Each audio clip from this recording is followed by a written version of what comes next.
Hey guys, Jonathan here, and today we're comparing the two LEGO Star Wars Slave One sets. The 2021 Boba Fett Starship, which retailed for $50 with 593 pieces, and the 2025 Jango Fett Starship Slave One, which retails for $70 with 707 pieces. Now, right off the bat, the big reason to compare these, of course, are they are built to the same scale, and it's very interesting seeing these scaled down LEGO ships and what they're able to do at this scale. I actually think that both really land perfectly. I like that they both use the little speeder craft as a prop to have it in flight mode on display.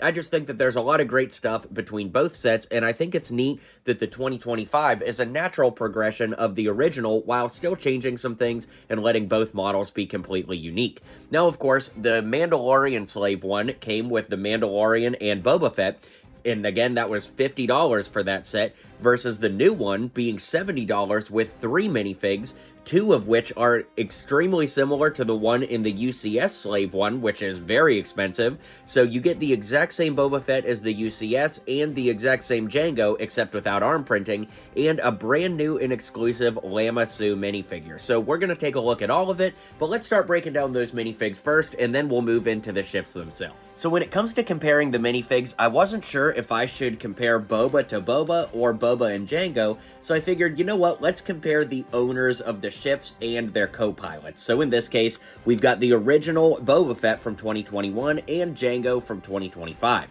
Now, there are a lot of similarities in the fact that they use the same jetpack mold, but of course in different colors, and I do like that, you know, there's the consistency there. Then, of course, the big talking point is that Jango doesn't have the arm printing, whereas the version that's currently out on store shelves in the UCS Slave One does have arm printing. Now, what's fascinating here is in LEGO's part inventory, they technically had to make a new part that doesn't have arm printing, so LEGO definitely made a deliberate decision to not put arm printing in this, and I'd be curious why that's the case, because we saw Boba Fett did get the arm printing, and might I say, it looked so good back in the day, so I'm not really sure why we didn't get arm printing. But of course, both figures, you can lift their helmets up to see the heads underneath.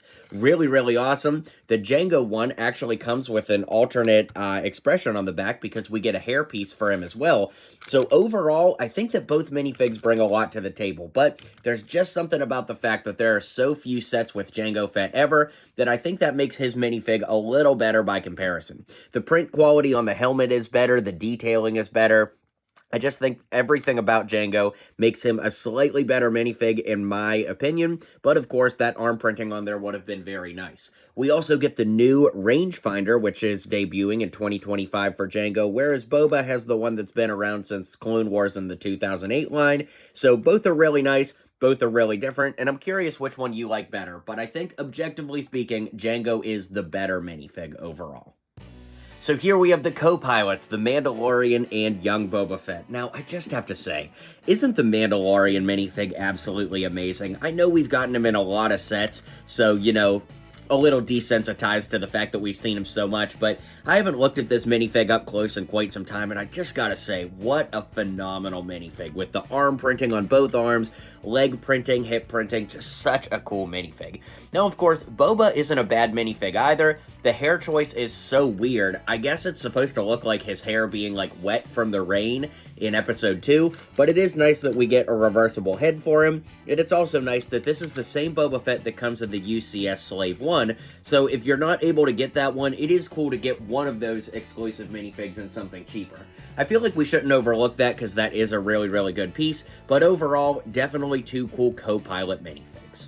And here we have Taun We and Lama Su. Now, of course, Taun doesn't actually come in the Slave One. She came in the Obi-Wan's Jedi Starfighter from a few years ago, but I thought it would be cool to show these two side by side as well. Of course, Lama Su does come in the Jango Fett Slave One, but like I said, I just think it's cool to show these two side by side. If you would have told me when I was a little kid back in 2002 that both of these would be LEGO minifigs someday, I would have been over the moon excited, and heck, all these years later, I'm still pretty excited.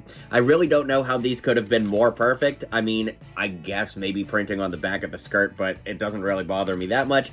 Overall, I think that both of these are great minifigs, and I love them so much.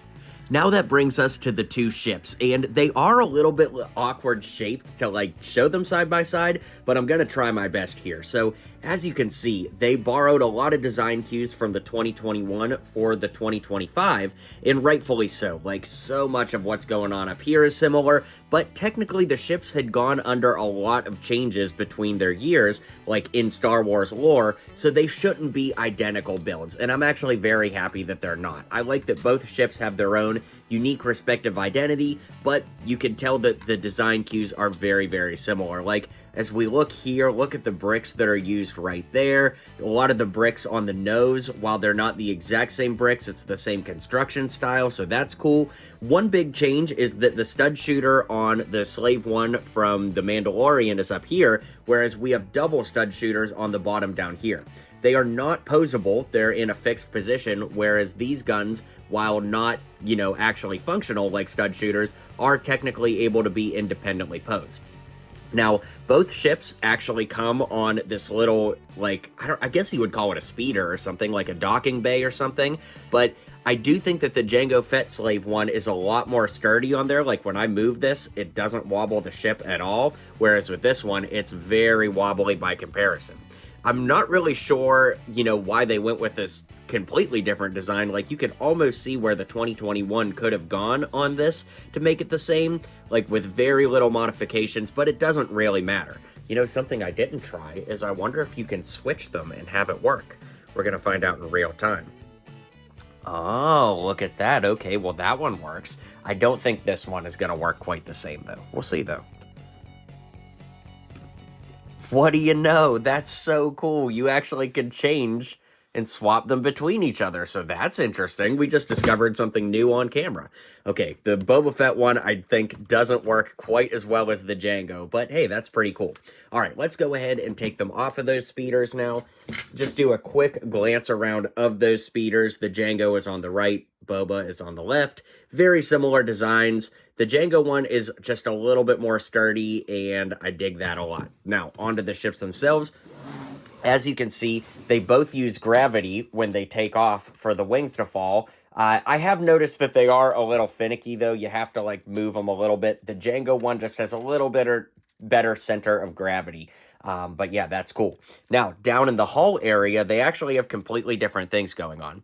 In the Boba one, we can lift it up, and we have a Gamorrean in carbonite. Ooh, that's really cool. So that just slides into that right there, and then that closes up.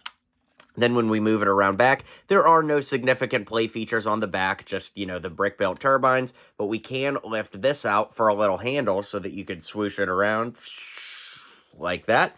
And then up front, we can open up the cockpit, and there's room for one, count 'em, one minifig inside. So we can go ahead and put Boba in like that, because his jetpack actually fills up kind of that empty space in the gap. So when we go like that and push his rangefinder down, we've got him in the driver's seat. There is a little gap around the feet right there, and the only reason that I mentioned that is because when we come over to the Jango one, all these years later, for whatever reason, they were not able to get that worked out. But it is cool that on the inside, you can actually fit Boba in the back like that, and then we can put Jango in there. Got to remove his guns, of course. Technically, to be lore accurate, we should remove his helmet too, but we'll use our imaginations for simplicity here. Then we can close that up, and you can see there's still that gap around his feet, so that's a bit of a bummer. Like I said, we have these stud shooters down here, and in the hull area, we can actually open this up and see that there are seismic charges inside. And how that works is when we move the ship back up here, we can press this button, and it will open the trapdoor in the back. There we go. And then the seismic charges will roll out. They're just minifigure heads with the yellow dots on them.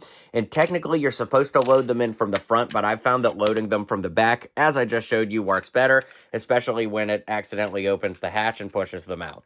My point is, they don't make for like a perfect fit in there. I mean, they do, but I've found in playing with it that you do have to like finagle it a little bit. So I'll do that off camera. But regardless, as we can see, really, really nice all the way around. We do get a return of that swooshable play feature. I find that this one's a little bit more front heavy though, so you kind of have to push your hand against it to hold it in place. But it does have that same play feature, which is really nice to be able to swoosh it around.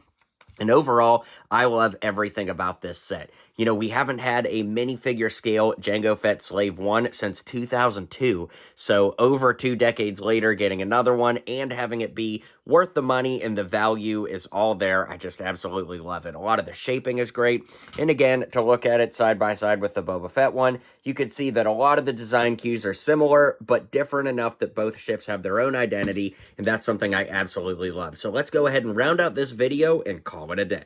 Alright guys, well that's going to bring this comparison to a close. Interestingly enough, I actually think that the 2025 is the better value of the two.